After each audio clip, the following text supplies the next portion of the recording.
Welcome to Man United 24 Hours React. This is your place to stay up to date with everything about Manchester United, with quick, clear information and no fuss.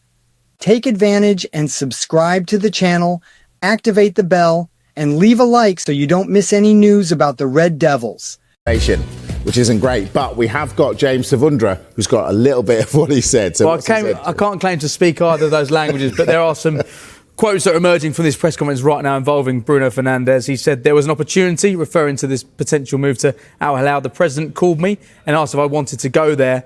They were waiting for me. I spoke to Amorim. He asked me not to go.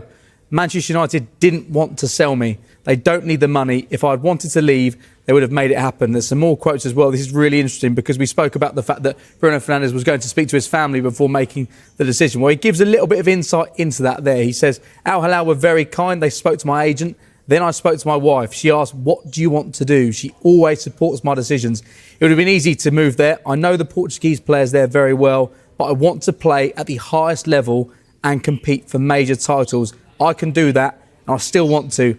I'm very passionate about football. So there is Bruno Fernandes speaking about his decision to turn down the money from Al Hilal, the opportunity to potentially treble his current earnings he has at Manchester United. It looks like he's set to stay at Manchester United.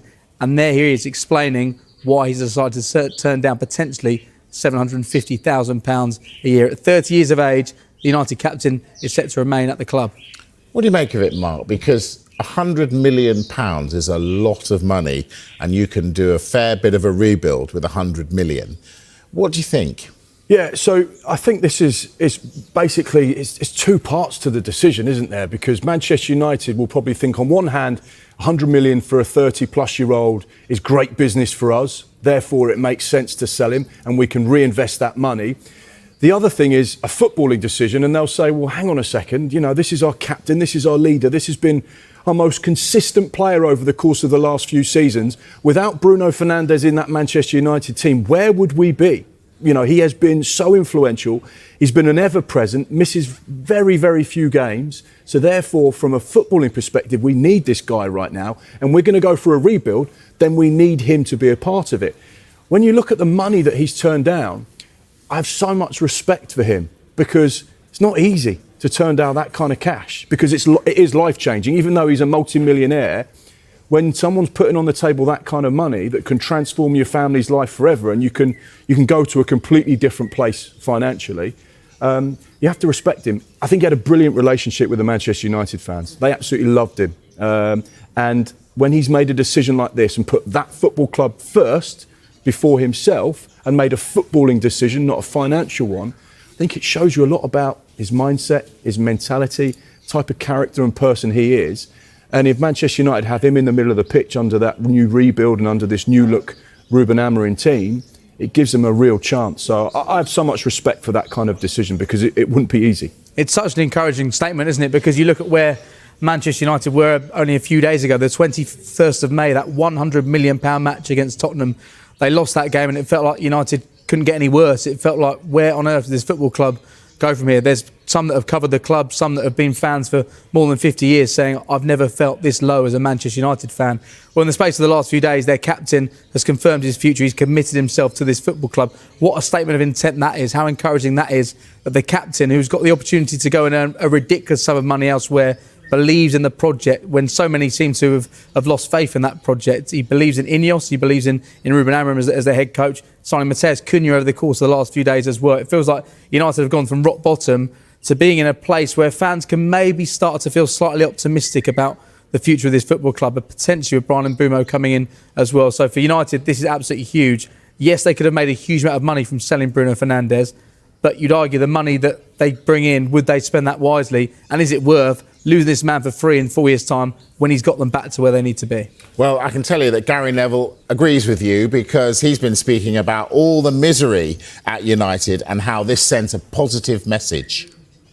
It's significant. I think that the money that was on the table was big, so I think that there was an element of this situation that meant that United getting that level of money for someone at Bruno's age, obviously you couldn't say that it would have been a bad deal, but on the other hand, Manchester United's star player, only player at times, for the last sort of 4, 5, 6 years has been Bruno Fernandes. He's the one player that I can point towards that's been a success. Him staying at the club, Cunha coming in, does give them a couple of players with personality that might just make a difference next season, hopefully. It would have been easy for him at the end of this season to say, look, I'm done here.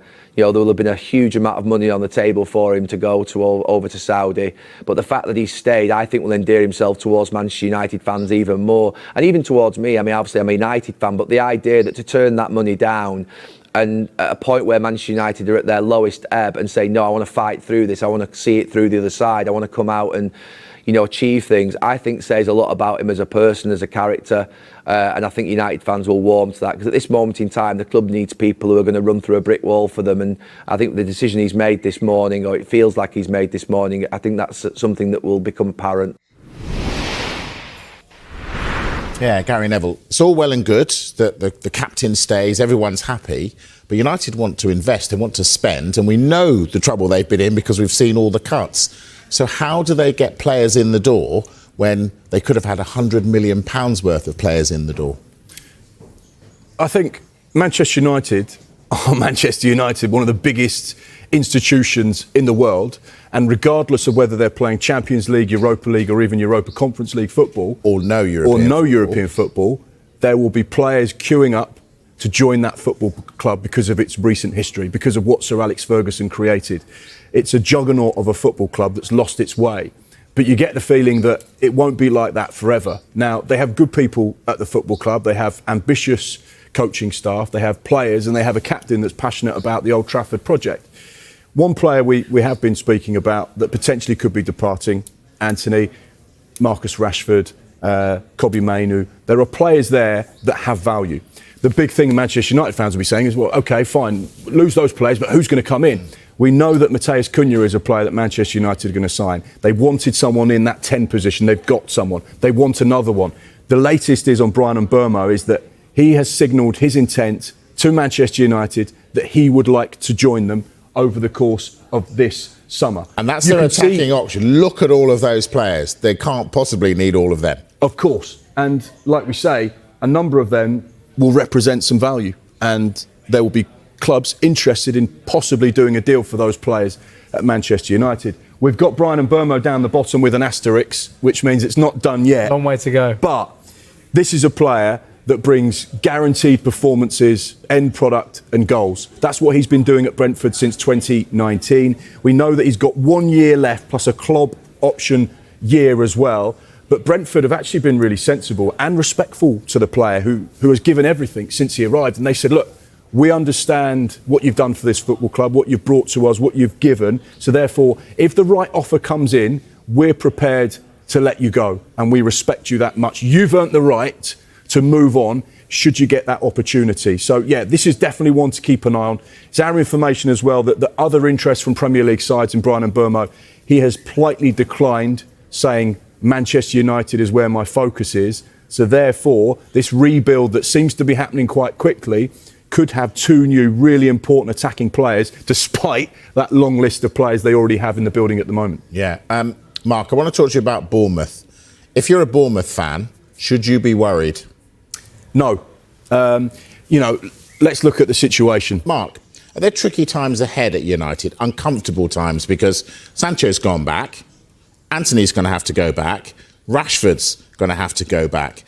Tricky times? Yeah, potentially. Let's be honest. There's been a lot of tricky times at Old Trafford over the course of the last few seasons. Things that really aren't going in the way in which Sir Jim Radcliffe had hoped, the fans have hoped. So they're going to have to make some big decisions. And you've seen that over the course of the last 12 months. You know, there's been a lot of people that have worked at Manchester United that have lost their jobs. There's going to have to be big decisions made with regards to some of those players you've mentioned about the football side of things. And Sir Jim Radcliffe has quite openly said, look, we cannot afford to keep operating in the way we have been. We have to trim costs. We have to be more sustainable. We have to be careful. We have to get our investment right. And when you look at those players, Marcus Rashford, Jadon Sancho, Anthony, best part of £1 million a week there that's going to be potentially not involved in that first team if Rubenamorim doesn't step in and say, actually, clean slate, these boys can play for me and they can prove that they're Manchester United players over the course of pre-season. And if they do that, no problem. However, you get the feeling that the accountants might just be leaning in and saying, actually, we could do with lifting him off the wage bill. He represents 100% pure profit for PSR. So therefore, actually, our favourite situation would be that these depart the football club. And that's where they're going to have to find suitors. And that's the problem. Because is someone going to pay £40 million for Marcus Rashford? Is someone going to get close to the £80 million that they paid for Anthony? He's just been on loan at Real Betis. So therefore, Manchester United are probably going to have to accept we're going to lose some money, but how much can we afford to lose and how much do we want to lose? And of course, wages, another problem. James has mentioned it there. When you're on £300,000 a week and someone offers you 150, you're going to say, actually, I'm not going to leave Manchester United. So then United have got to be clever and creative and say, well, we'll make up the difference for you to go. And we'll leave you here with the latest from Manchester United. If you liked it, you know what to do. Leave a like, subscribe to the channel, and activate the bell so you don't miss any news about the Red Devils. Thanks for your audience, and see you next edition of Man United 24 Hours React. Here, the passion for United is news every day. Thanks, and glory, glory Man United.